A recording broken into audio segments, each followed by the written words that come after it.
ಹಾಗಂತ ನೀವು ತಿಳ್ಕೊಂಡಿದ್ದೀರಾ. ನಿಮ್ ಮಗ ಎಂತ ಪಾಕಣ ಅಂತ ನನಗೆ ಚೆನ್ನಾಗಿ ಗೊತ್ತು. ಅವನು ಏಟ್ಗೂ ಸಿಕ್ಕೋದಿಲ್ಲ, ಗೇಣ್ಗೂ ಸಿಕ್ಕೋದಿಲ್ಲ, ಕೊನೆಗೆ ಈ ಚಿದಂಬರನ ಕೈಗೂ ಸಿಕ್ಕೋದಿಲ್ಲ. ನುಡಿಸ್ಕೊಳ್ಳೋದು ಅವನ ಕೆಲಸ. ಆದ್ರೆ ಈ ಚಿದಂಬರ ಏನತ್ರ ಅದೆಲ್ಲ ನಡೆಯೋದಿಲ್ಲ ಅಂತ ಎಚ್ಚರಿಸ್ಬಿಟ್ಟು ಹೋಗೋದಕ್ಕೆ ಬಂದಿದ್ದೀನಿ. ಚಿದಂಬರಯ್ಯ, ಒಂದು ಪ್ರಶ್ನೆ ಕೇಳ್ತೀನಿ, ಬೇಜಾರು ಮಾಡ್ಕೋಬಾರ್ದು, ಸಿಟ್ಟು ಮಾಡ್ಕೋಬಾರ್ದು. ಅದೇನು ಹೇಳು, ಸಿಟ್ಟಾಗಲ್ಲ. ಒಂದು ವೇಳೆ ನಮ್ಮ ಸುಂದರ ನನಗೆ ಪದ್ಮ ಬೇಕೇ ಬೇಕು, ಅವಳನ್ನು ಬಿಟ್ಟು ನನ್ನ ಕೈಲಿ ಇರೋಕ್ಕಾಗಲ್ಲ ಅಂತ ನೇರವಾಗಿ ಪದ್ಮ ಮನೆಗೆ ಹೋಗಿ ಎಲ್ಲ ವಿಷಯನೂ ಹೇಳಿಬಿಟ್ರೆ? ಹೇಳಿಬಿಟ್ರೆ ಅವನ್ನ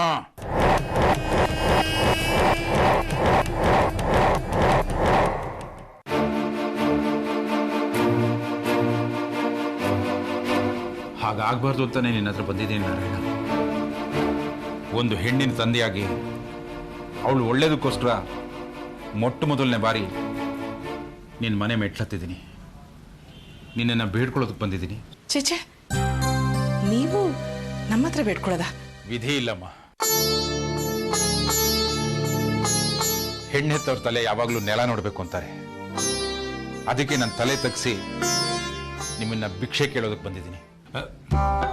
ಅಪಚಾರ ಚಿದಂಬರಯ್ಯ, ನಿಜವಲ್ಲ ಅಪಚಾರ. ನಿನ್ನ ಬಾಯಿನಲ್ಲಿ ಭಿಕ್ಷೆ ಅನ್ನೋ ಮಾತು ಬರೋದ?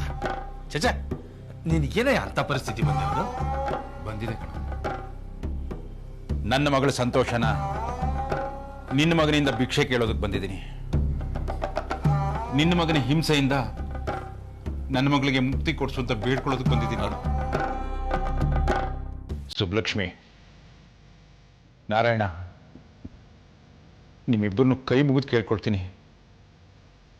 ನಿಮ್ಮ ಸುಂದ್ರನ್ಗೆ ಪದ್ಮನ್ ತಂಟೆಗೆ ಹೋಗ್ಬೇಡ ಅಂಥೇಳಿ, ಅವಳು ಸಂತೋಷನ ಕಿತ್ಕೋಬೇಡ ಅಂಥೇಳಿ, ಅವಳು ಬಾಳನ್ನ ಹಾಳು ಮಾಡಬೇಡ ಅಂಥೇಳಿ. ನೀನು ಹಾಗೆಲ್ಲ ಬೇಡ್ಕೋಬಾರ್ದು ಚಿದಂಬರಯ್ಯ. ನಿನ್ನ ಮುಂದೆ ನಾವೆಲ್ಲ ಚಿಕ್ಕೋರು ಕಣಯ್ಯ. ನೀನು ನಿನ್ನ ಘನತೆನ ಮರಿತಾ ಇದ್ದೀನಿ. ಹೆತ್ತ ಮಗಳ ಸಂತೋಷಕ್ಕಿಂತ ಯಾವ ಗಂತೆನೂ ದೊಡ್ಡದಲ್ಲ ನಾರಾಯಣ. ನನ್ನ ಹತ್ರ ಬೇಕಾದಷ್ಟು ಹಣ ಇದೆ, ಬೇಕಾದಷ್ಟು ಆಸ್ತಿ ಇದೆ. ಅದೇ ನನ್ನ ಮಗಳು ಬಾಳಲ್ಲಿ ನೆಮ್ಮದಿ ಇಲ್ಲ. ಹಣ ಕೊಟ್ರೆ ಏನು ಬೇಕಾದರೂ ಕೊಂಡ್ಕೋಬಹುದು ಅಂತಾರೆ. ಆದರೆ ನೆಮ್ಮದಿನ ಯಾವತ್ತೂ ನೆಮ್ಮದಿನ ಹಣದಿಂದ ಕೊಂಡ್ಕೊಳ್ಳೋದಕ್ಕಾಗೋದಿಲ್ಲ. ಹಣೆ ಬರಹದಲ್ಲಿ ನೆಮ್ಮದಿ ಬರ್ತಿರ್ಬೇಕು. ನನ್ನ ಮಗಳ ಹಣೆಯಲ್ಲಿ ನೆಮ್ಮದಿ ಬರಿಬೇಕು ಅಂತಂದ್ರೆ ನಿಮ್ಮ ಸುಂದ್ರು ಅವಳಿಂದ ದೂರ ಹೋಗ್ಬೇಕು. ಅಂದ್ರೆ ನೀವು ಹೇಳ್ತಿರೋದು ನನ್ನ ಮಗನ ಕಳ್ಕೋಬೇಕು ಅಂತಾರ? ಸಾಕು ಸುಮ್ಮನೆ ಇರು ಸುಬ್ಬಿ. ಇಂಥ ದೇವ್ರಂತ ಮನುಷ್ಯನ್ಗೆ ಅಂತ ಬಂಗಾರದಂತ ಹುಡುಗಿ ತೊಂದರೆ ಕೊಡ್ತಾ ಇದ್ದ ನಿನ್ ಮಗ. ಅವನಿಗೆ 4 ಬಿಟ್ಟು ಬುದ್ಧಿ ಹೇಳೋದ್ ಬಿಟ್ಟು ಮಗನ್ ಕಳ್ಕೋಬೇಕಂತ ಇವ್ರನ್ನ ಕೇಳ್ತಿದ್ಯಾ? ಛೇ ಛೇ ಛೇ ಛೇ ಛೇ, ನೀನೇನು ಬೇಜಾರು ಮಾಡ್ಕೊಂಡೆ. ನನ್ನ ಮಗನಿಂದ ನಿನ್ನ ಮಗಳಿಗೆ ಯಾವ ರೀತಿಯೂ ತೊಂದರೆ ಬರದೇ ಇರೋ ಹಾಗೆ ನಾನು ನೋಡ್ತಿದ್ದೀನಿ. ಆದ್ರೆ ನನಗೆ ಸ್ವಲ್ಪ ಟೈಮ್ ಬೇಕು. ಅವನು ಸೀದಾ ನಿಮ್ಮ ಮನೆಗೆ ಬಂದು ನಂದು ತಪ್ಪಾಯಿತು, ನನ್ನನ್ನು ಕ್ಷಮಿಸಿ, ಇನ್ಮೇಲೆ ನಾನು ಪದ್ಮ ತಂಟೆಗೆ ಬರಲ್ಲ ಅಂತ ಹೇಳೋ ಹಾಗೆ ನಾನು ಮಾಡ್ತೀನಿ. ನನ್ನನ್ನು ನಂಬಯ್ಯ. ಆಯ್ತಪ್ಪ, ನೀನು ಇಷ್ಟು ಹೇಳಿದ್ಮೇಲೆ ನನ್ನೊಂದು ರೀತಿ ಭರವಸೆ ಬಂತು. ನಾನು ಬರ್ತೀನಿ. ಹೋಗ್ಬಾ, ಬರ್ತೀನಮ್ಮ.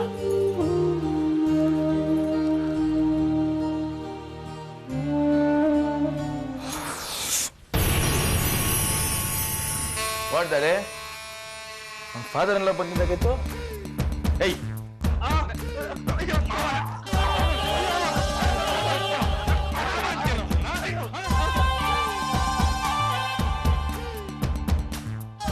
ಆ ಪದ್ಮನ ಮದ್ವೆ ಮಾಡ್ಕೊಳ್ಳೋ ಅಂದ್ರೆ ಅವಳನ್ನ ಬಸ್ಸನ್ ಮಾಡಿ ಓಡ್ ಹೋಗಿ ಈಗ ಅವಳು ಮದ್ವೆ ಆದ್ಮೇಲೆ ಬಂದು ಅವಳು ಪ್ರಾಣ ತಿಂತಿದ್ದೀನೋ? ದೇವರ್ಸಿ ನನ್ ಮಗನೇ, ವಿಕ್ರಾಸಿ ನನ್ ಮಗನೇ.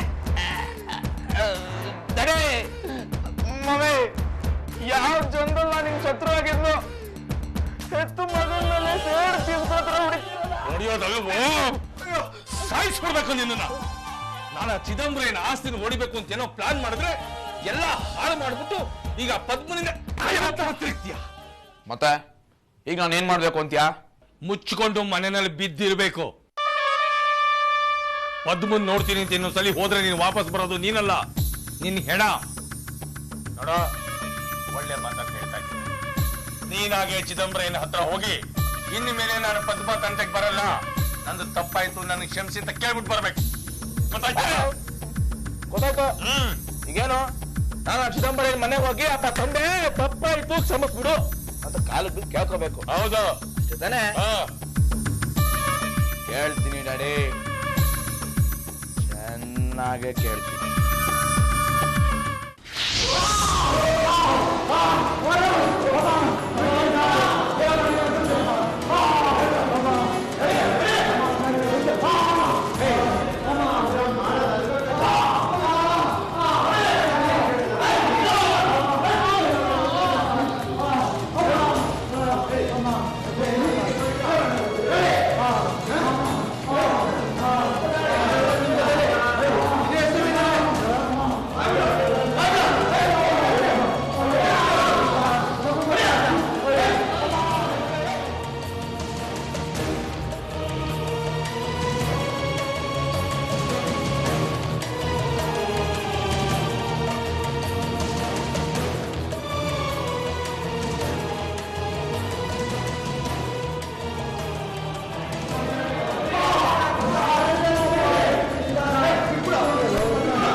ತಪ್ಪಿಲ್ಲ ಸರ್. ಆ ಸುನಿಲನೇ ಕೃಷ್ಣನ ಪಗಡೆ ಕಾಯಿ ತರ ಉಪಯೋಗಿಸ್ಕೊಂಡು ಸಿಗಾಕ್ಸ್ಬಿಟ್ಟಿದ್ದಾನೆ ಸರ್.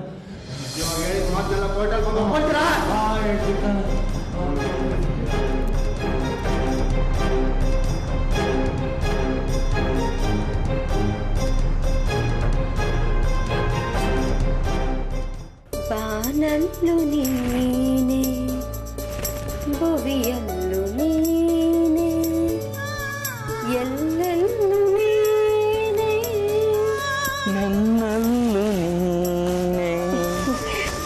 ಬಿಡ್ರಿ, ರೆಡಿ ಆಗುವಾಗ ಬಂದು ಈ ತರ ತೊಂದರೆ ಕೊಡ್ತೀರಾ, ಆಮೇಲೆ ಹೆಂಗಸರು ರೆಡಿ ಆಗೋದೇ ಲೇಟು ಅಂತ ನಮ್ಮ ಮೇಲೆ ಕಂಪ್ಲೇಂಟ್ ಮಾಡ್ತೀರಾ.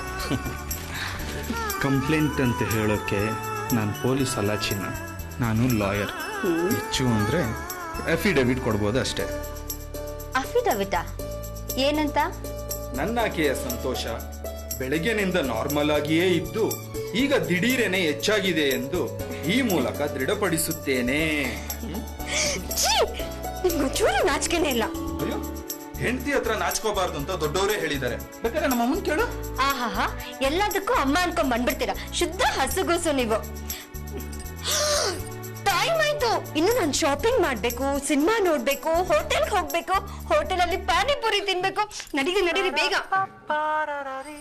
ಈಗ್ಲೇ ಬರ್ಬೇಕಾ ಈ ಫೋನು? ಹಲೋ, ಹಾಂ ಹೇಳಿ ಸರ್. ವಾ, ಇಬ್ರುನಾ? That's good.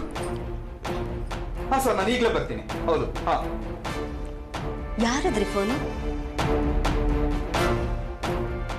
ಹಲೋ, ಹಾ ಸಂಧ್ಯಾ, ನಾನಮ್ಮ. There is a good news for you. No no no no no, ನಾನು ನೇರವಾಗಿ ಬಂದೇ ಹೇಳ್ತೀನಿ. ಹಾ, ಓಕೆ, ನನಗೋಸ್ಕರ ಕಾಯ್ತಾ ಇದೆ. ಓಕೆ ಪದ್ಮ, ನನಗೊಂದು ಅರ್ಜೆಂಟ್ ಕೆಲಸ ಇದೆ. ಇವತ್ತಿನ ಪ್ರೋಗ್ರಾಮ್ನ ನಾವು ನಾಳೆ ಇಟ್ಕೊಳ್ಳೋಣ. Okay please. ಅಲ್ಲ ರೀ, ನಾನು ಎಷ್ಟು ಆಸೆಯಿಂದ ಬೆಳಗಿಂದ ರೆಡಿ ಆಗಿದ್ದೀನಿ ಗೊತ್ತಾ? ಈಗ ಇದ್ದಕ್ಕಿದ್ದಾಗಿ ಏನ್ರಿ ಇದು? ನಾನು ಹೇಳಿದ್ನಲ್ಲ, ನಾಳೆ ನೀನು ಕರ್ಕೊಂಡು ಹೋಗ್ತೀನಿ. ಇಲ್ಲ ಇವತ್ತೇ ಈಗಲೇ ಹೋಗ್ಬೇಕು ಅಂದ್ರೆ ನೀನು ರಜಿತಾನ ಕರ್ಕೊಂಡೋಗು. ಓಕೆ?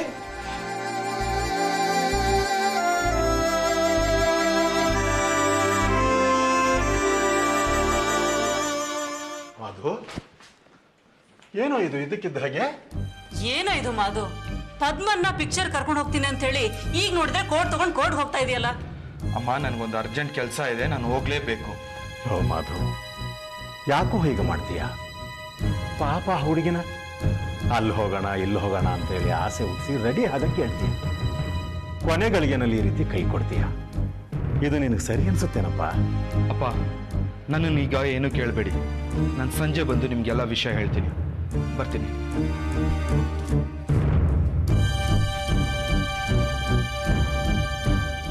ಅಮ್ಮ ಪದ್ಮ, ನೀನೇನು ಬೇಜಾರು ಮಾಡ್ಕೋಬೇಡ ಕಂದ. ಅವನು ಯಾವಾಗಲೂ ಹೀಗೆ ಕೋರ್ಟು ಕೇಸು ಅಂತೇಳಿ ತಲೆ ಕೆಡಿಸ್ಕೊಂಡು ಓಡಾಡ್ತಿರ್ತಾನೆ. ಯಾರಾದರೂ ಕ್ಲೈಂಟ್ಸ್ ಬಂದು ಕರೆದ್ರೆ ಸಾಕು, ಮಧ್ಯರಾತ್ರಿಯಲ್ಲಿ ಓಡೋಗ್ಬಿಡ್ತಾನೆ. ಇವನು ಒಂಥರ ಅರ್ಜುನ ಇದ್ದ ಹಾಗೆ. ಅರ್ಜುನಂಗೆ ಕೈಲಿ ಬಿಲ್ಲು ಬಾಣ ಸಿಕ್ಕರೆ ಕಾಲೇ ನಿಲ್ತಿರ್ಲಿಲ್ವಂತೆ. ಹಾಗೆ ಇವನಿಗೂ ಮೈ ಮೇಲೆ ಕರಿಕೋಟ್ ಬಂದ್ರೆ ತಲೆನೇ ನಿಲ್ಲಲ್ಲ. ನೀನ್ ಬೇಜಾರು ಮಾಡ್ಕೋಬೇಡಮ್ಮ. ಹೊರಗಡೆ ಹೋಗ್ಲಿಲ್ಲ ಅಂತ ತಾನೇ ನೀನ್ ಬೇಜಾರು. ಹೋಗಿ ಪೂಜೆ ಬುಟ್ಟಿ ರೆಡಿ ಮಾಡು. ಗಾಳಿ ಆಂಜನೇಯನ ದೇವಸ್ಥಾನಕ್ಕೆ ಹೋಗಿ ಬರೋಣ.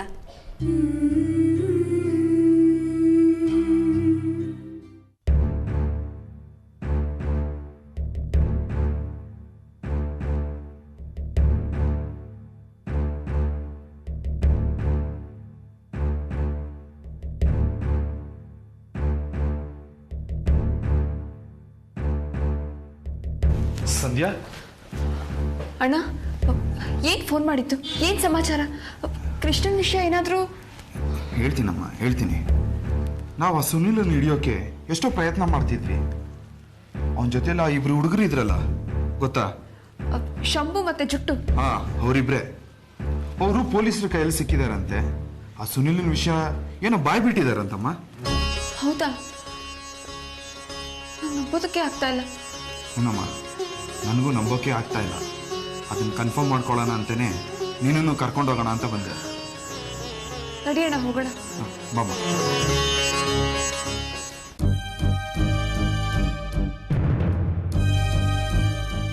ಸಂಧ್ಯಾ ಅವರೇ, ಅಷ್ಟೊಂದು ಟೆನ್ಷನ್ ಯಾಕೆ ಮಾಡ್ಕೊಳ್ತೀರಾ? ಆ ದೇವರು ನಿಮ್ಮ ಪಾಲಿಗೆ ಆಗಲೇ ಕಂಡುಬಿಟ್ಟಿದ್ದಾನೆ.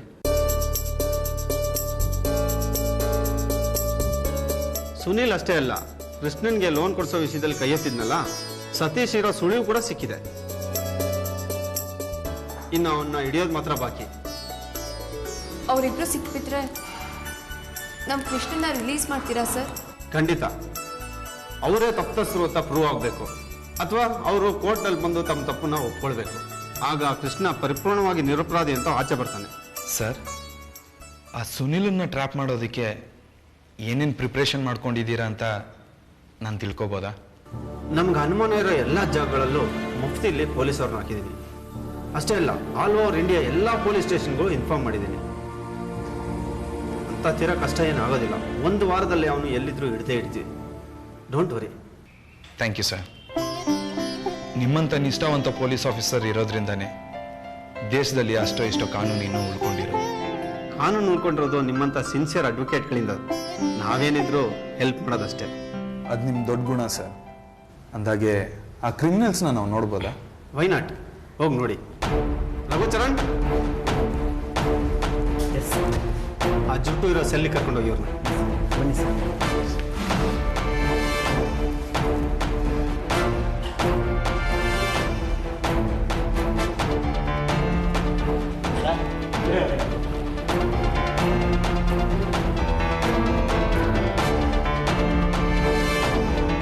ನಿಮ್ಮ ಹೆಸರು? ಶಂಭುಲಿಂಗ.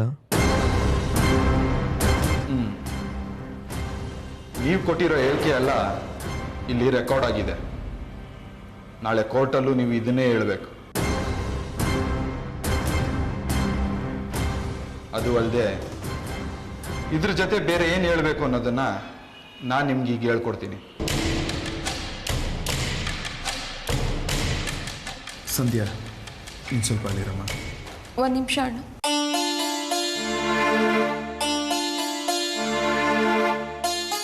ನೋಡಿ, ನೀವ್ಯಾರು ಅಂತ ನನಗೆ ಗೊತ್ತಿಲ್ಲ, ನಾವ್ಯಾರು ಅಂತ ನಿಮಗೂ ಗೊತ್ತಿಲ್ಲ. ಆದ್ರೂ ಯಾಕೆ ನಮ್ಮ ಮೇಲೆ ನಿಮಗೆ ದ್ವೇಷ? ಏನ್ ಸಾಧಿಸೋದಕ್ಕೋಸ್ಕರ ನನ್ನ ಗಂಡನ ಬಲಿಪಶು ಮಾಡಿದ್ದೀರಾ? ಅಮಾಯಕರನ್ನ ಬಲಿ ತಗೊಳ್ಳೋದಕ್ಕ, ಅಥವಾ ನೆಮ್ಮದಿಯಾಗಿ ಬಾಳ್ತಾ ಇರೋ ಜೀವನ ಹಾಳು ಮಾಡೋದಕ್ಕ? ನಿಮ್ಮನ್ನೇ ಕೇಳ್ತಾ ಇರೋದು. ಯಾಕೆ ಸುಮ್ಮನಾಗ್ಬಿಟ್ರಿ? ಮಾತಾಡಿ. ನೀವು ಒಂದ್ ಬಿಲ್ಡಿಂಗ್ಗೆ ಬಾಂಬ್ ಇಟ್ಟಿದ್ರಿ ನಿಜ, ಆದ್ರೆ ಆ ಬಾಂಬ್ ಬ್ಲಾಸ್ಟ್ ಆಗೋ ಟೈಮ್ನಲ್ಲಿ ಆ ಬಿಲ್ಡಿಂಗ್ ನಲ್ಲಿ ನಿಮ್ ತಾಯಿನೋ ತಂದೆನೋ ಹೆಂಡತಿನೋ ಇದ್ದಿದ್ರೆ ಯಾರ ಮೇಲೆ ಸೇಡ್ ತೀರಿಸ್ಕೊತಾ ಇದ್ದೀರಾ ಅಂತ ನಿಮ್ಗೆ ಗೊತ್ತಿರಲ್ಲ. ಆದ್ರೂ ಬಾಂಬ್ ಬಿಡ್ತೀರಾ, 10 ಜನನ ಸಾಯಿಸ್ತೀರಾ. ಇದರಿಂದ ನಿಮ್ಗೇನ್ ಲಾಭ? ಯಾರ ಮೇಲೆ ಈ ದ್ವೇಷ? ಯಾರ ಮೇಲೆ ಇಷ್ಟೊಂದು ಆಕ್ರೋಶ? ಎಲ್ರನ್ನೂ ಹಾಳು ಮಾಡ್ತೀರಾ, ನೀವು ಹಾಳಾಗ್ತೀರಾ, ನಮ್ಮಂತವ್ರ ಸಿಕ್ಕಾಕಿಸ್ತೀರಾ. ಸಾಕು ಸಾಕು. ಇನ್ಮೇಲಾದ್ರೂ ಇದನ್ನೆಲ್ಲ ಬಿಟ್ಬಿಡಿ. ಸತ್ಯನ ಒಪ್ಕೊಳ್ಳಿ. ನನ್ನ ಗಂಡನ್ನ ಉಳಿಸ್ಕೊಡಿ. ನಿಮ್ ಕೈ ಮುಗಿದ್ ಕೇಳ್ಕೊತೀನಿ, ಪ್ಲೀಸ್ ಪ್ಲೀಸ್. ಮೇಡಮ್ ಪ್ಲೀಸ್ ಬೇಜಾರು ಮಾಡ್ಕೊಂಬೇಡಿ. ನಮ್ಮ ತಪ್ಪು ಏನನ್ನೋದು ನಮ್ಗೆ ಈಗಲೇ ಅರ್ಥ ಆಗಿದೆ ಮೇಡಮ್. ಕಾಲೇಜ್ ಲೈಫಲ್ಲಿ ಇರ್ಬೇಕಾದ್ರೆ ಎಂಜಾಯ್ ಮಾಡ್ಬೇಕಾದ್ರೆ ಬೇಕಾಬಿಟ್ಟು ದುಡ್ಡು ಖರ್ಚು ಮಾಡ್ತಾಯಿದ್ರಿ. ಆ ದುಡ್ಡು ನಮಗೆ ಸಿಗದೇ ಇದ್ದಾಗ ಈ ಥರ ಕೆಲ್ಸಕ್ಕೆ ನಾವು ಕೈ ಹಾಕ್ತಾ ಇದ್ವಿ.